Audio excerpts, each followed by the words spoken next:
Hello, everyone. Welcome to our very first online viewing room. I'm Vida Hidari Kaul, the founder of Vida Hidari Contemporary, or VHC, here in Pune, India.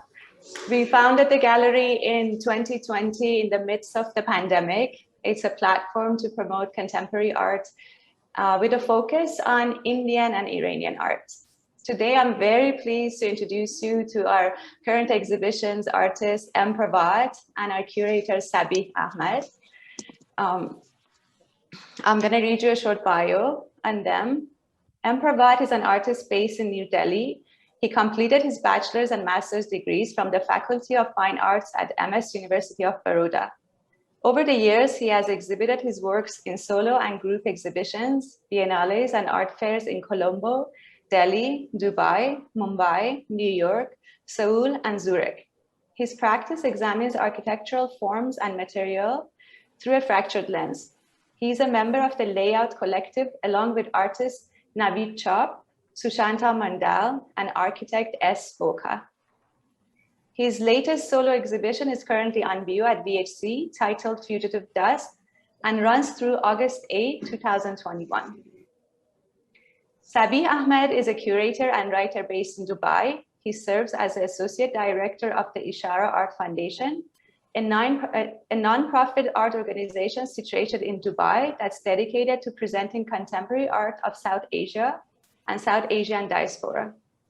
Prior to Ishara, he was researcher and projects manager at Asia Art Archive, a visiting faculty member of the Ambedkar University in Delhi, and involved in the capacity of a curatorial collegiate member in international projects such as the 11 Shanghai Biennale, curated by Rax Media Collective. Sabih is on the advisory board of the Shergill Sundaram Arts Foundation in Delhi. For those of you who might be interested to find out more about Pravat and Sabih, their detailed bio is on our website, vhc.art. After this walkthrough, we're going to have some time to answer all your comments and questions, so feel free to write in the public chat. I'll pass it to you, Sabih. Hello, everyone. A warm welcome to all of you. This is a very difficult time, obviously, to be doing programs. So thank you all for making it, and I hope that today's conversation will be worth your time and will hopefully leave us all a lot to think with and think about. My name is Sabih. Vida, thank you for the introduction and thank you for the invitation to both me and Pravat to have this conversation and share it with everyone. Just to announce a few housekeeping rules, at least, for all of you who've joined. We've organized this walkthrough in the form of a kind of gathering which is not in the webinar format, and therefore everyone does appear, and you can therefore change your settings while everything that we want to present will be spotlit. Therefore, we will be the dominating screen, the slideshow, the walkthrough, Pravat and myself. But sometimes options of viewing change to galleries, and therefore you see many other blocked windows. So you can change those settings from the top right if you want to see the main presentation, in case it's not already appearing like that. Also, to let you know, the session is being recorded, and therefore do feel free to, of course, come in and ask questions when we open it for Q&A. But do also keep in mind that this will be recorded, and VHC Gallery will, in all likelihood, be editing and putting this on YouTube in the future for wider public to access it. Right now, everyone in this session has been put on mute, and therefore we would encourage you to stay muted because a lot of background sounds sometimes tend to interrupt the session. And lastly, just to share with you how the run-through of today's program is going to be. It's a 1-hour session. We started 5 minutes late, so we hope you'll allow us to take 5 minutes longer. We have started the program today with Vida giving us an introduction. What I will do is to first take you through a walkthrough of the space, the VHC gallery where Pravat's exhibition Fugitive Dust is being presented. We won't have too much of talking during the walkthrough, which will just be about five to 7 minutes.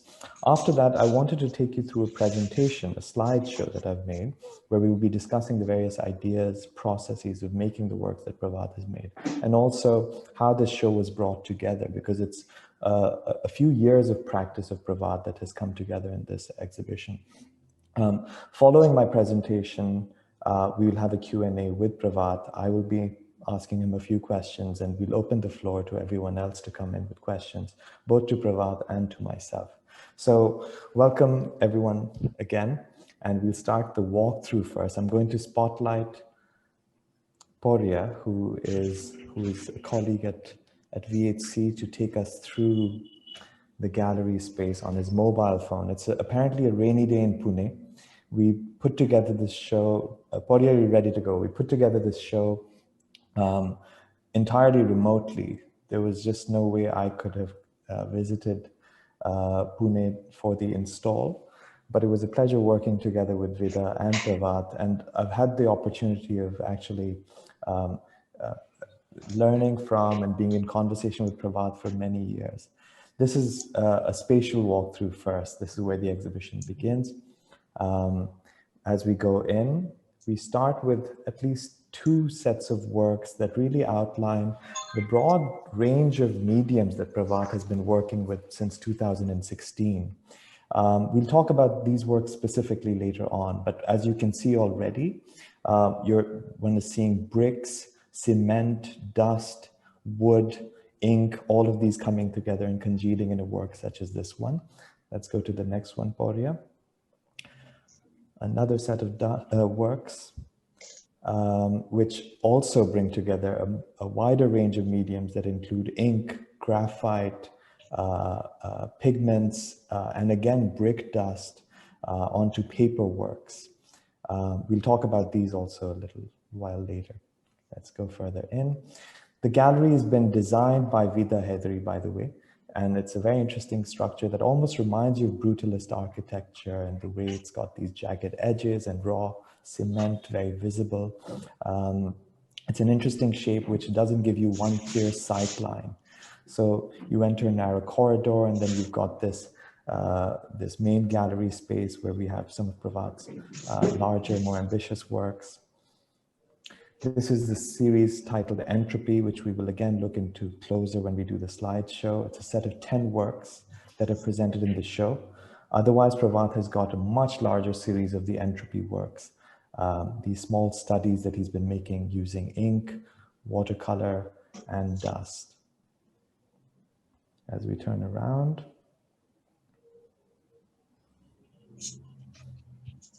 let's perhaps go to Movement and Stillness, the large and most ambitious work in this exhibition. Two large sculptural panels that Pravat has made using brick, and a very interesting process of making them, where he has to first wet the brick, get them really moist so that they can be a little more malleable and don't crack when he starts chiseling them and cutting them. What you see on the left side, interestingly, is the inverse image of what you see on the right. Here, as we go closer, you see the works having a depression layer by layer. It keeps going inwards as you go closer, rather than protruding outwards. The works somewhere also remind you of ruined or ruins or old archaeological digs where cityscapes were found, such as Lothal or Mohenjo-daro.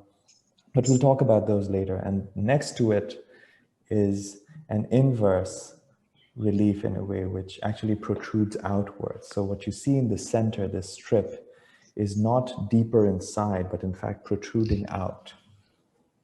And it's speckled with obviously things that are not red brick dust. All of these are chiseled, made tediously in Pravat's studio over months. Let's move to the settlement series, Porya. 2 canvas works in the show, on which again Pravat has used ink, used various mediums, and also brick dust, which congeals onto these. Can we go to the ambassador's work on the table? Another work in this exhibition which very copiously made, has kind of done an inlay, an inset of brick into slate. And it's one of those visual illusionistic techniques, those optical illusions that you had even in Holbein's work, where if you see it from a certain vantage point, the diagram comes into perspective. We go to celestial bodies. And in these works, you basically see a continuation of Pravat's studies where he's testing mediums, materials, referring to these as celestial bodies, somewhere referring to even dust out there in the cosmos, not just dust that is here, that is terrestrial on planet Earth. And we go to the next one. Another work, we're, by the way, entering a very odd and interesting niche in the exhibition. Oops, may I please request everyone to mute in case this is, okay. Next work, this again looks almost like a study, an architectural study of sorts, except gone awry. A series of works Pravat made between 2015 and 16 on drawing boards on which he kind of collages or assembles these brick shards onto them.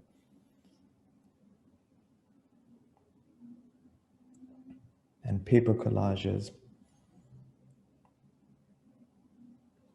And he's got a number of works from this series as well, which in this exhibition we've presented only a few. If you go on the online viewing room on the VHC website, you see more. What the central space in the exhibition does is bring together a kind of almost a civilizational scale of miniaturize into the exhibition using dust, using bricks, using earth materials. In that little niche, you see celestial bodies. Here, a continuation of the panels on wood, where something that is so rigid and brittle almost looks like it's a spill. It's an oil spill. And the works on the left, the diptych side of the left, is almost a reminder of Jairam Patel's torch-lit wooden works. Can we go to the photographic works? And the last set in the exhibition, 2 photographic prints that Pravat produced this year from his studio itself as he creates these works. And we'll take a look at the studio as we go further into the presentation. So that's what the space looks like. Can we do a quick pan out, Boria, just to give a sense of what the space was like? Yes, can we just do a full pan? That was the niche we went into. So it was a curious and interesting space to install in when we were doing the show. Obviously, such large works brought into the gallery space themselves were a feat in themselves, because how do you bring, number one, you had to have a crane pull in these larger works that you're seeing on the left-hand side of these large brick panels. And to have them installed in the show, you have these cement blocks on which they're placed almost like pedestals, which themselves become sculptural objects. So with that, I'm going to now switch off the gallery view, because in this we would not be able to see the works up close. And I'm going to switch to my slideshow. Thank you, Porya. We can switch your screen off, and I shall switch. I hope I'm audible. I hope the visuals are clear. So, to come closer to Pravat's work and to see them in more detail. Now, it's really been a wonderful opportunity for me to have curated this exhibition, although at a distance, because I've been following Pravat's work for many, many years. I've known Pravat since Baroda when I was studying. He was a senior in college, and I've seen, therefore, a long trajectory of his practice, which started with oil painting. That he was specializing in the painting department in the Faculty of Fine Arts of Baroda, which itself has a legacy of a narrative, figurative school of painting. And Pravat has had a command over the medium even since back in college. But over the years, and especially after finishing his studies in Baroda, Pravat moved to New Delhi. And Pravat and Vinima, Pravat's partner, both very, very dear friends, both of whom I respect dearly as artists and as friends, when they moved to Delhi, they constantly stayed in very interesting neighborhoods such as Naib Sarai, and I would sometimes stay with them there.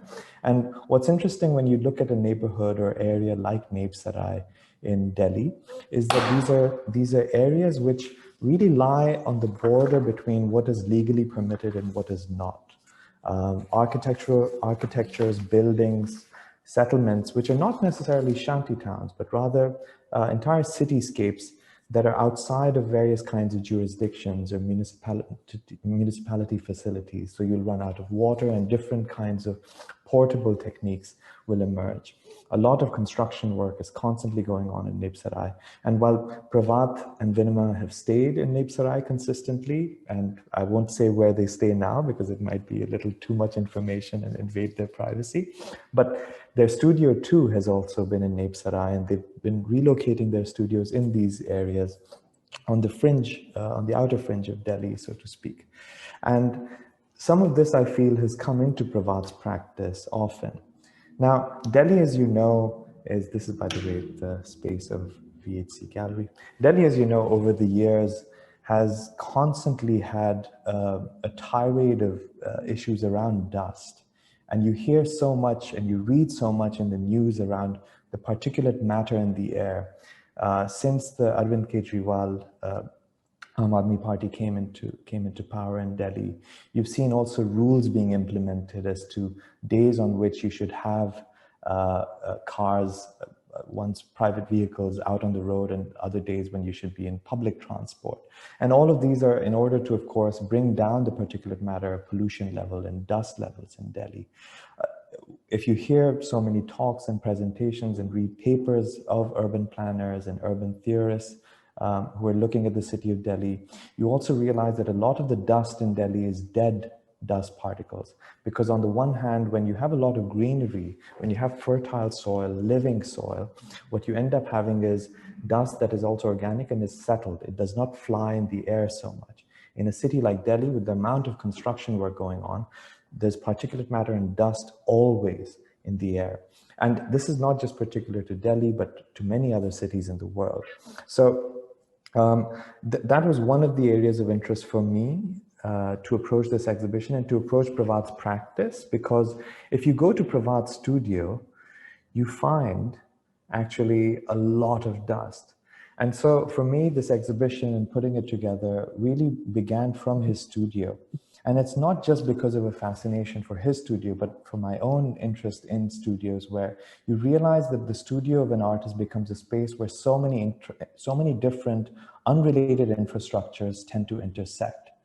And that's, I think, somewhere something very unique and important about contemporary artistic practice, where there's a configuration of infrastructures in different artist practices that come together, that coalesce, which otherwise would usually remain in separate sectors, separate industries. You can see this in the practice of Pravat as much as so many other contemporary artists. And therefore, besides the work that artists are making, the artworks that they produce, it's also the methodologies that they're working with, and the studio becomes an interesting nodal point for those.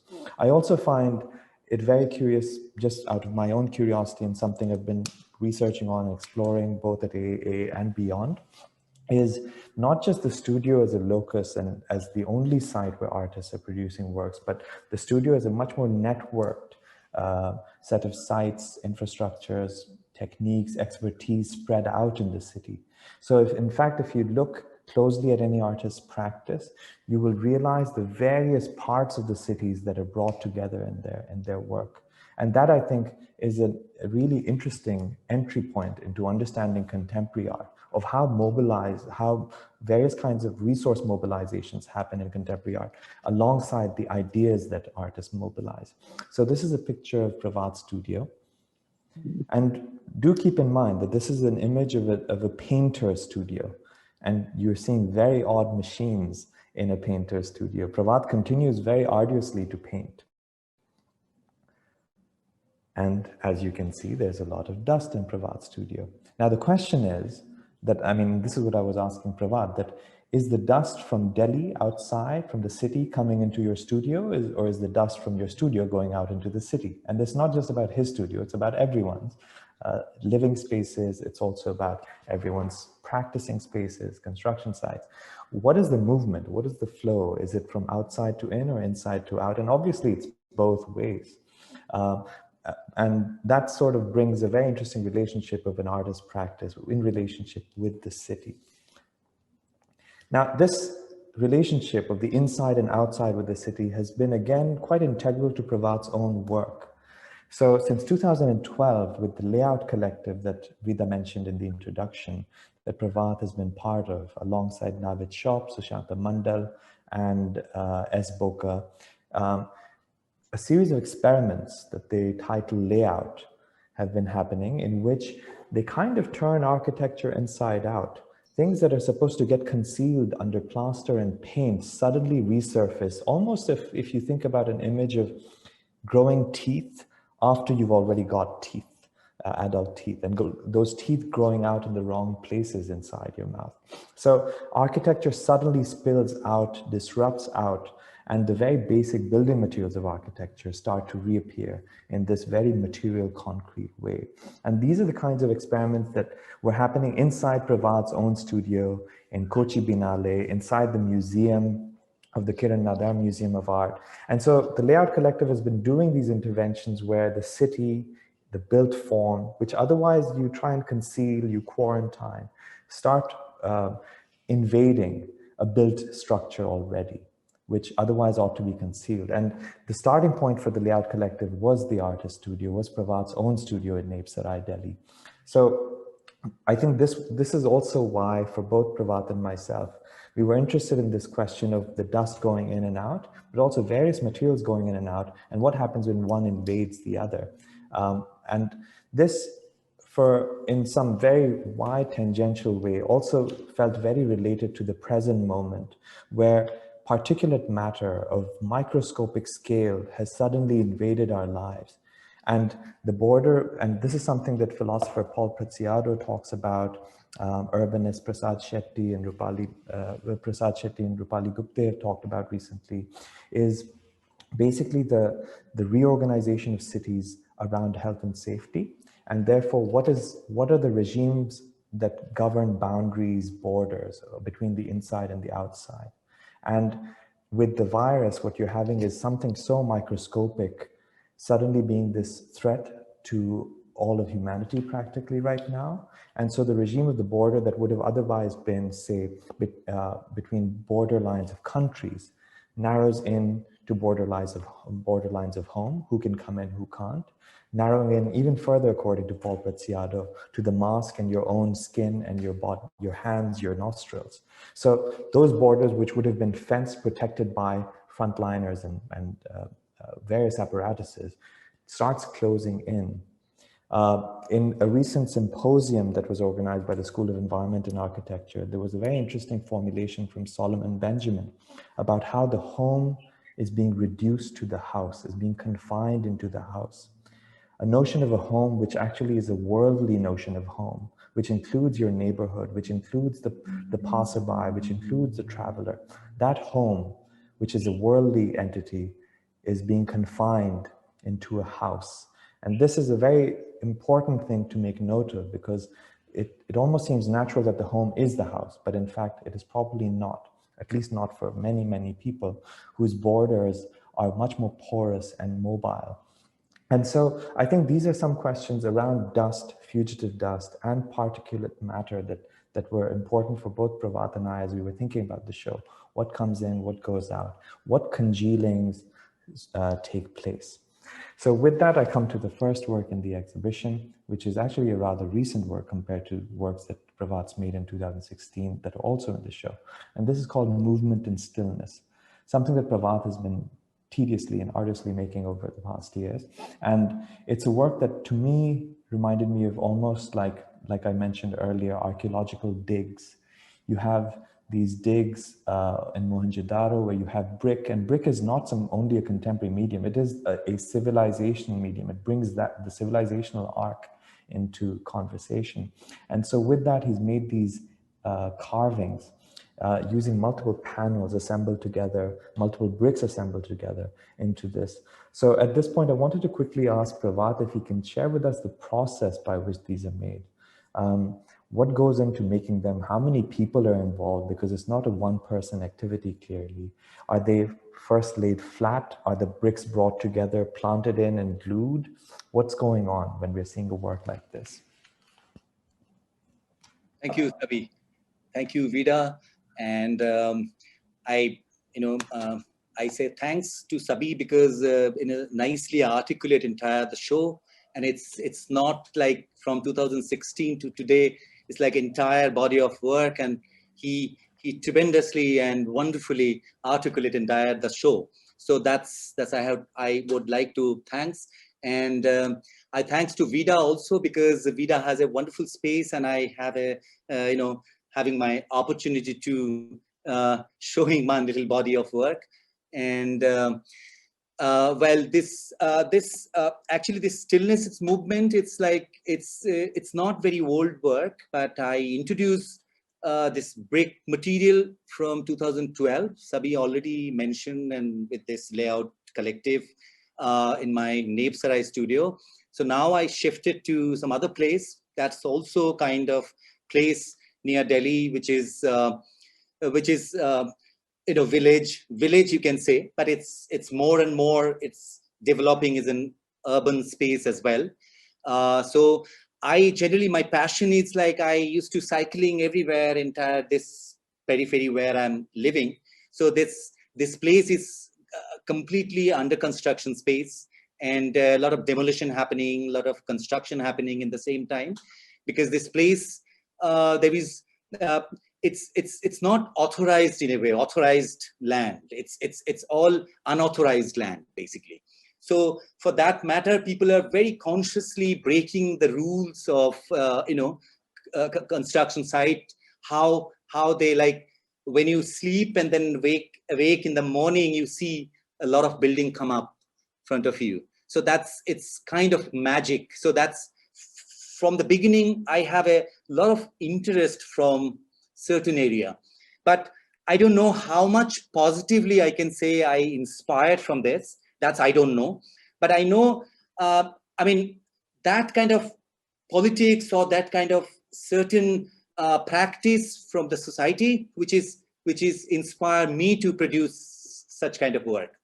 So I walk through and then I collect a lot of debris from construction sites, a lot of bricks and all. So then I wet them in a water and 6-7 days approximately, and then I remove them from the water and then I keep them dry, and then I started cutting, because brick has a lot of porosities. That's I have to block it, because always I think like brick has a very brittle quality. It's very easily breakable, but I feel I can carve it.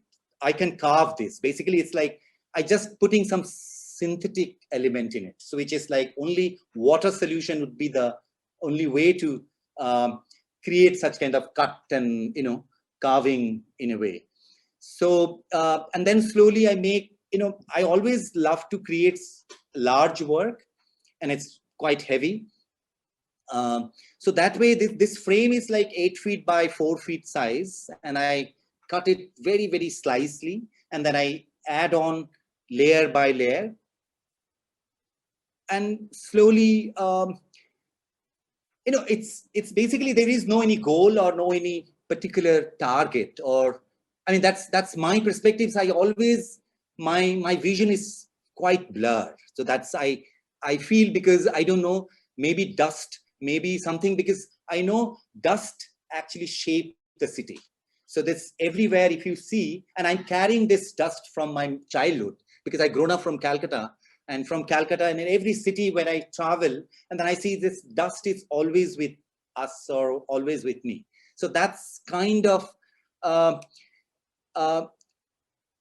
thought or think. It's like I feel this is the only way I can articulate my understanding or my thought or my feeling. So that's what Pravat, how many people go into making these works, and what kind of tools go into making them? And the reason I ask this is just to also illustrate the fact that various kinds of At the moment, resources, I have, people's expertise are mobilized in order to create such works? At the moment, I have in the studio 4 people who are completely craft people who can helping me and all. And tools in the sense I have a lot of powerful cutter machine. So that's like, I mean, brick, it's terracotta piece. It's the when this clay things, when fired, then after that it's too much harder and a very strong surface. So that needs to be a very powerful machine to cut this. So then I cut it's very sliced, like 2 mm, 3 mm slice bricks. So that's sometimes it's very unimaginable. The think like it's not easy to cut like 2 mm, 3 mm thickness brick. Right. So from that matter, so like 4 persons who are basically inlay people. So they traditionally they do inlay on stone, but brick is completely different material for them. But then from the beginning I just introduced and I said, if we can do something like this, then it will be fantastic. So then it's still last couple of years we are quite happy to produce with this material also. And did you have the composition in mind that you will make one panel which is receding and another panel which is protruding?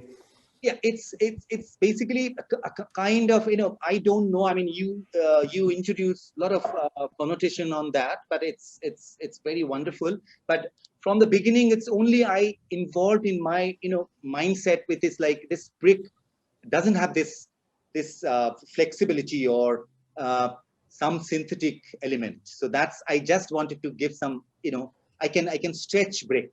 So that's the idea from the beginning.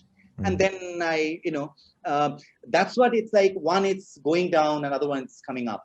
So that's together, it's like a one pair kind of. And it's framed by a metal frame of sorts, an armature of some kind. Just control this entire material. So basically, and is there a back to it on which these are placed? Recently, earlier I used to use like this called board, which is not very strong. So now I'm using cement board. Cement board is quite stronger and it's last-wise also very longer. So that's what, yeah. Understood. Thank you very much. Yeah. Okay, we'll move on next. You can mute your mic, Pravat, because we won't go into every work like this. We'll address these in the Q&A, and I'll just talk a little bit more about other works in the show.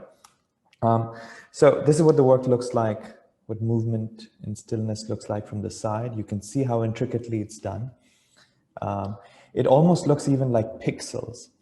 And this was of interest to me. I've been someone invested in the questions of technological shifts that have been happening, especially in the age of big data.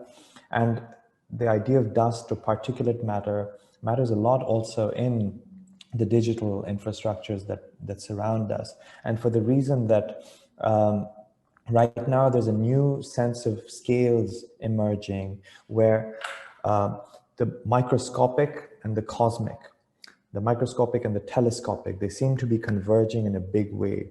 The amount of data, of fine details of outer space that are being processed in real time as we speak, using these large telescopes and yet very high precision computers is phenomenal. And what you therefore see is what before might have seemed like 2 different ends of the spectrum of the microscopic and the telescopic, and the human species or the project of humanity somewhere being positioned somewhere in between that. This actually flips somewhere and folds. The microscopic and the telescopic are actually on the same side right now. To understand the universe, there's a lot of very tiny amounts, tiny details of data being collated, put together in order to construct a picture, a very high definition picture of the universe, of cities, of water bodies, of pollution. And so this way of thinking about dust, small particles, pixels, all of these actually have a much larger set of repercussions on our environment today, on our thinking today, than we would imagine, because of how much these tiny details are in fact constructing the highest definition of images and the highest definitions of also clarity with regard to everything from nutrition to ecology to even our biological composition. We're capturing details of our metabolism in the tiniest details at a molecular level. And that's, I think, something to keep in mind also with regard to even dust, pixels, tiny matter. We come to another set of works which actually speak much more closely to Pravat's specialization medium of painting, and he's made this on Nepali handmade canvases. He decided not to stretch them.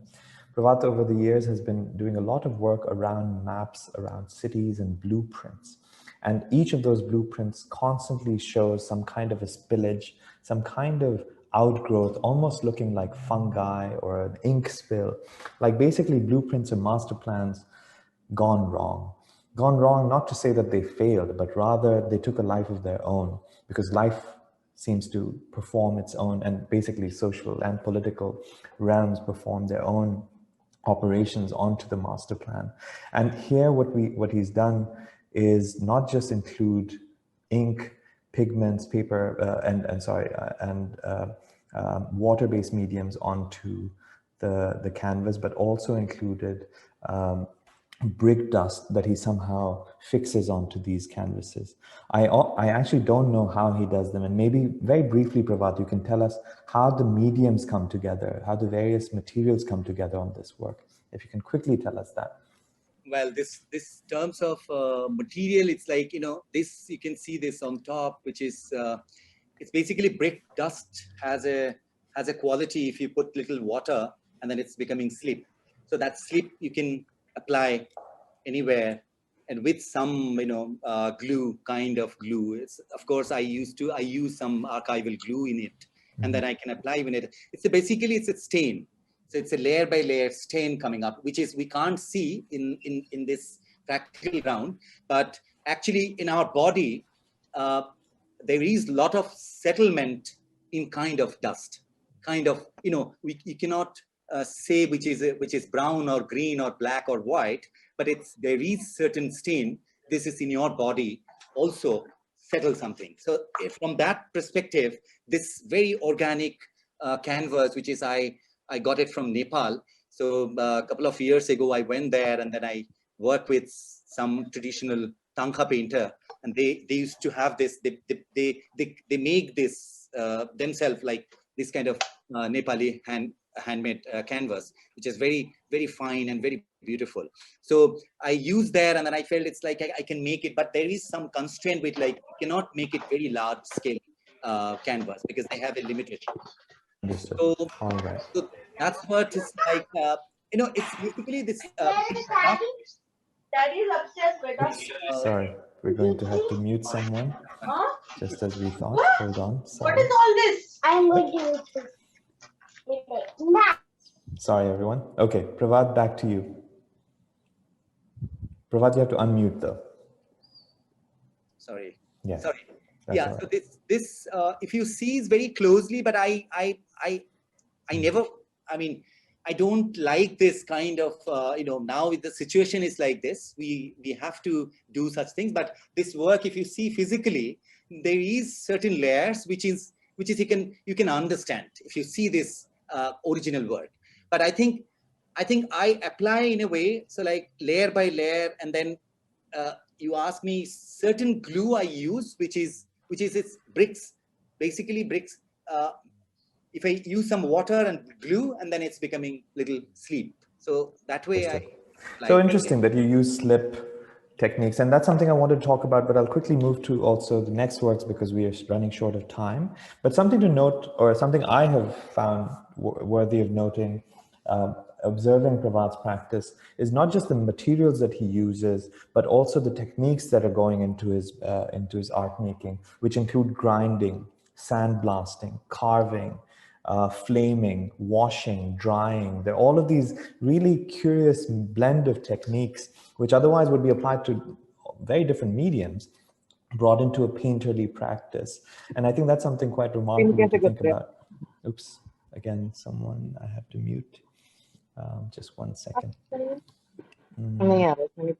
Sorry, just 1 second. I have to mute everyone. Sorry, someone's unmuted. Can you please unmute? Can you please mute again? Okay. So back to this, now we're looking at the entropy series. This was all the work that was part of the main gallery in the exhibition. This is a series of small mixed media works on Hindemüller acid-free paper.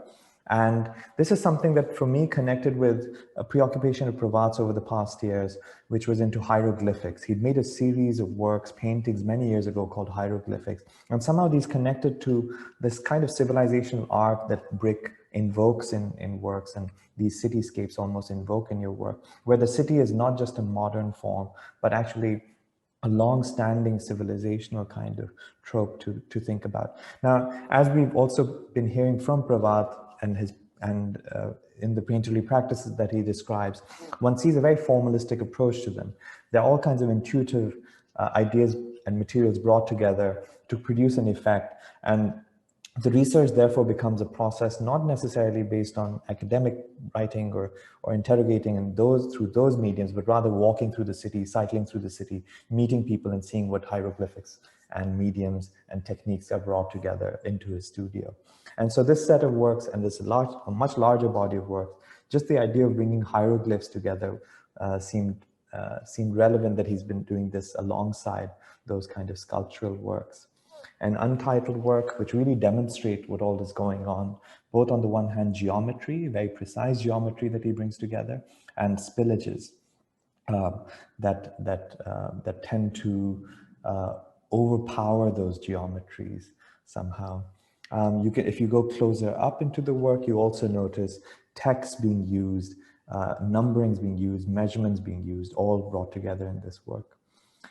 Another ambitious work called The Ambassadors after Hans Holbein the Younger. And if you might remember this old painting from, I'm sorry, I can't remember the date, but from the 15th century, if I'm not wrong, in the era of maritime conquests and navigations and world explorations, where these two ambassadors stand in front of you and bring together various artifacts and forms of bringing together the world into one painting plane, one picture plane.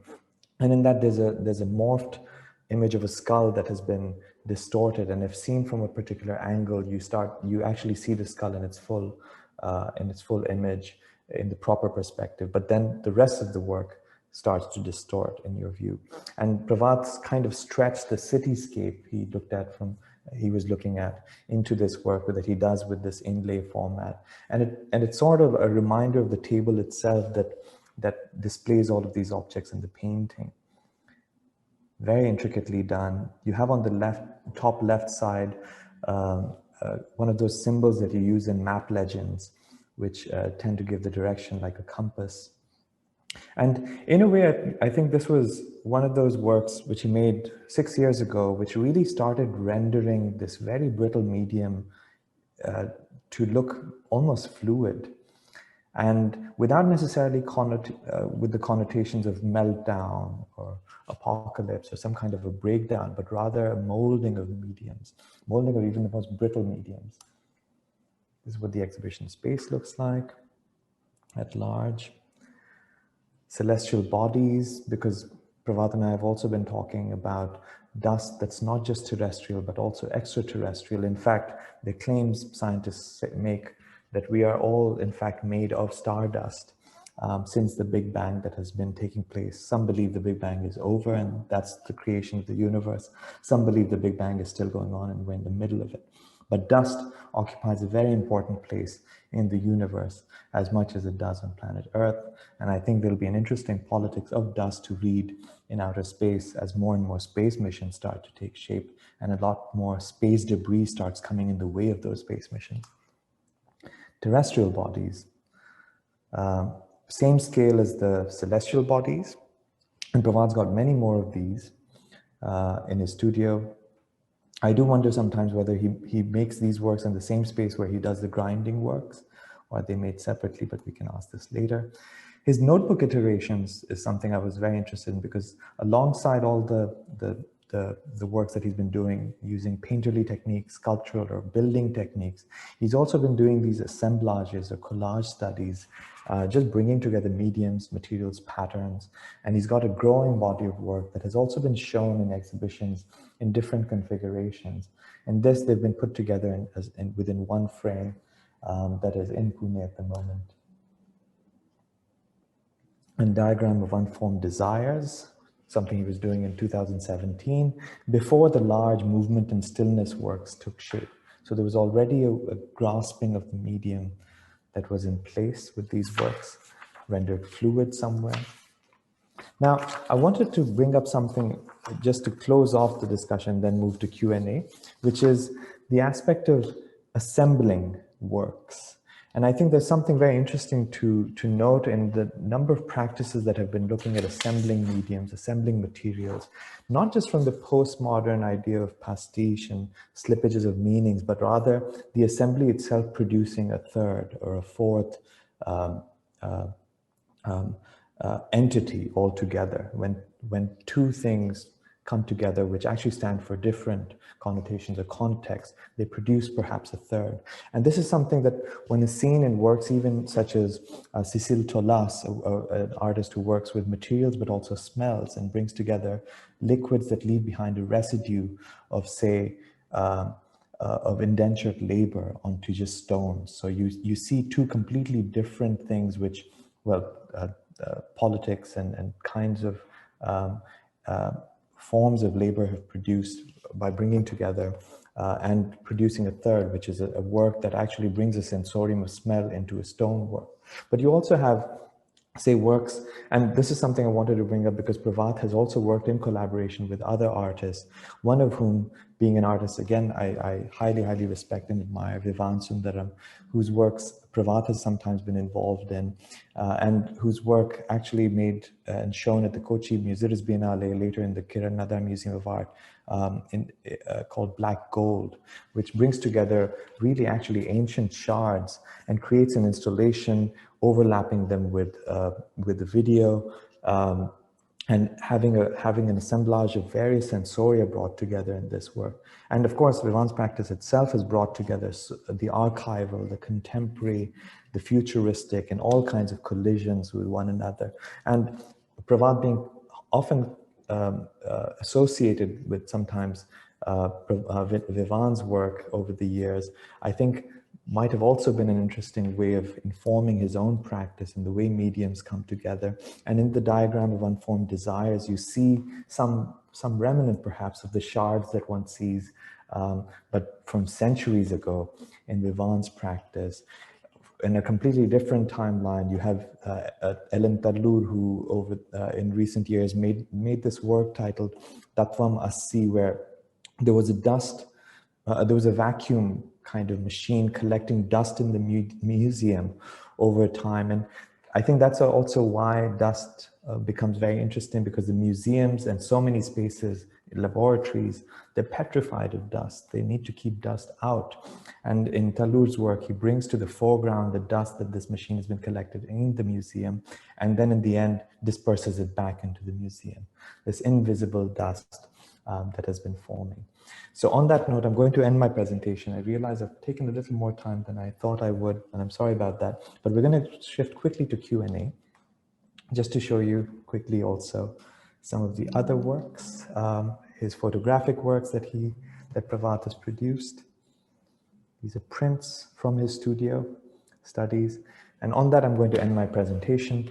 In the interest of time, I'm not going to ask more questions to Pravat, and we're going to keep the channel open for participants to send in questions. If you'd like to send in some questions via the chat or ask them via your voice, do let me know. We can unmute you and you can ask a question to Pravat or me, and we take this forward.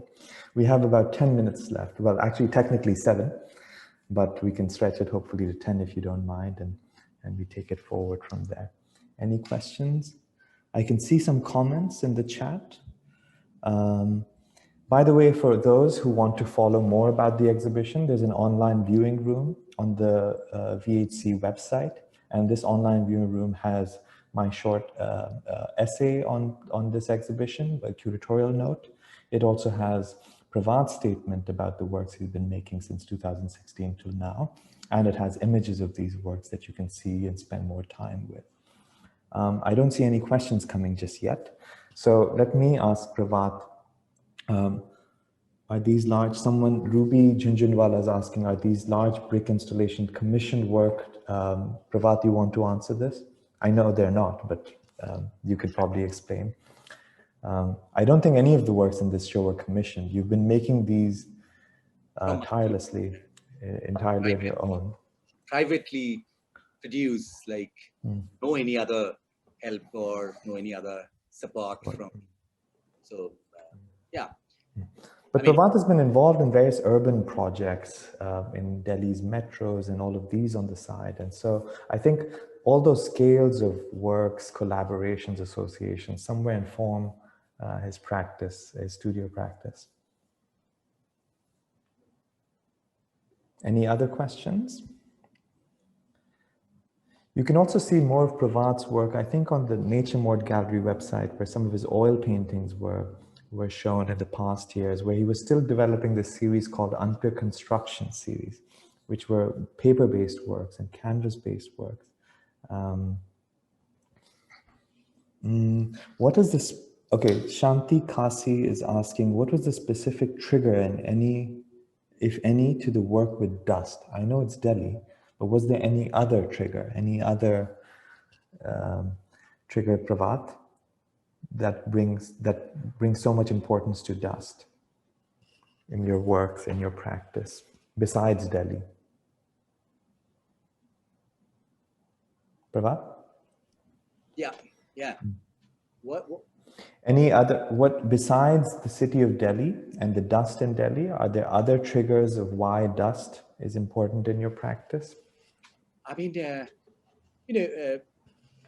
I mentioned before also, because I'm moving to another city to other city. It's like without dust, it's difficult to understand. So like everywhere, it's like cover up entire body in dust, basically. So it's, I mean, I would like to thank you because you introduce in a way with its, specify this dust oriented title, and, but actually dust is everywhere. So we can't escape this dust. So we can't see this in a microscopic format. If you see, there is a lot of dust, but it's without this. We can't see, but there is a lot of dust. So without dust, we can't say there is no dust. So I can't remember which work, but I remember Andy Warhol had made a work using diamond dust. Oh, that's I don't know. So that, but I mean, at the end, diamonds are coming from the earth. There's a lot of indentured labor that is going into mining for those diamonds. It is mixed up with coal and all kinds of very, very old earth material from which it is drawn.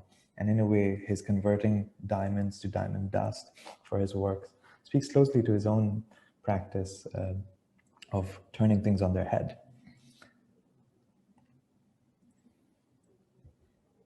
I would also add that in Pravat's practice, I think dust is something that emerged from our conversation more than his own focus being always about dust. I think dust emerged as we were looking at his works as a trope through which we might want to interrogate this practice more closely. So I suppose at this moment, we have literally 1 minute left. Pravat, do you want to say anything about the works more than, I've been doing more of a monologue, so I don't want to take up all the airtime. I would like to thank everyone who all are, watching us and all, Vida and you and all of you. So like, finally we're showing such kind of body of work, and also that's what I would love to thanks everyone. That's it. Can I just, to end, actually read out your own quote and statement that we worked together on translating as we were having these conversations toward the exhibition. And that also responds to a question that Ruby Junjunwala has just asked regarding why the word fugitive in the title of the show. So we got this in the curatorial note also, where I quoted Pravat, and he said in our conversation that the dust rises from construction sites and demolition drives, and it never settles.